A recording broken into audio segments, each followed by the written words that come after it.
अगर आप भी चाहते हैं कि आपन म्यूजिक के वीडियो सबसे पहले आप तक पहुंचे, तो लाल बटन को दबाकर चैनल को सब्सक्राइब जरूर कर ले और साथ में बेल आइकन को दबाना ना भूलें।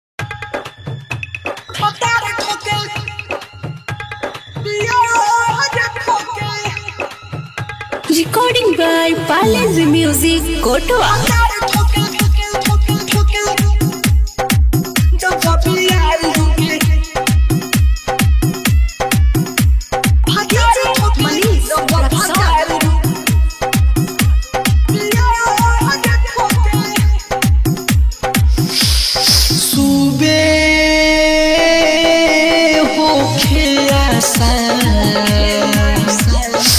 बहु मिले नया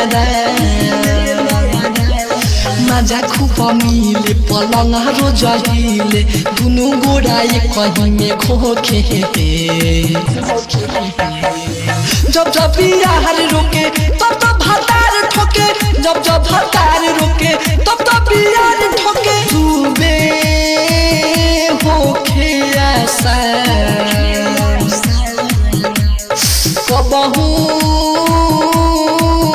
मिले नया मजा खूब मिले पलंग रोज हिले दुनु गोड़ा कहीं में खोके जब जब यार रोके तब तब भतार ठोके जब जब भतार रोके तब तब यार ठोके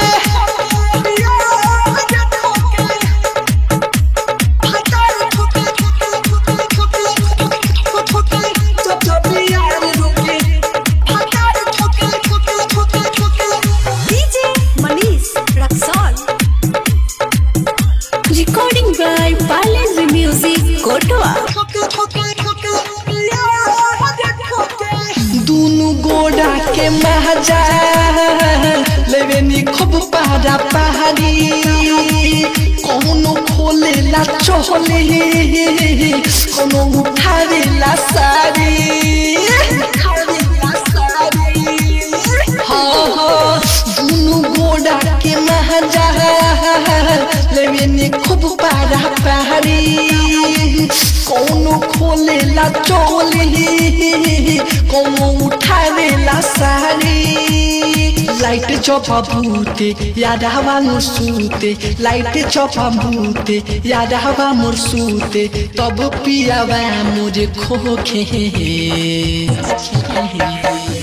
जब जब यार रोके तब तब भतार ठोके जब जब भतार रोके तब तब यार ठोके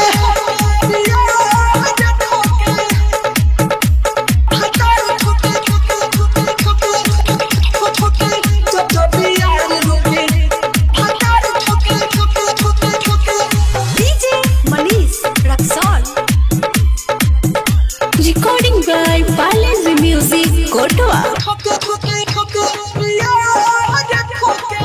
अशोक आशिक के पूरा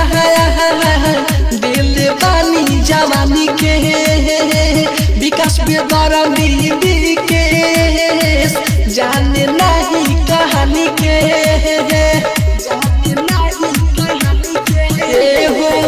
अशोक आशिक के पूरा दिल बानी जवानी के विकास बेदरदी के जाने नहीं कहानी के हेमंत गौरी मांगली औरी हेमंत गौरी मांगली औरी सेज पकह दिले वो के जब जब यार रोके तब तब भतार ठोके जब जब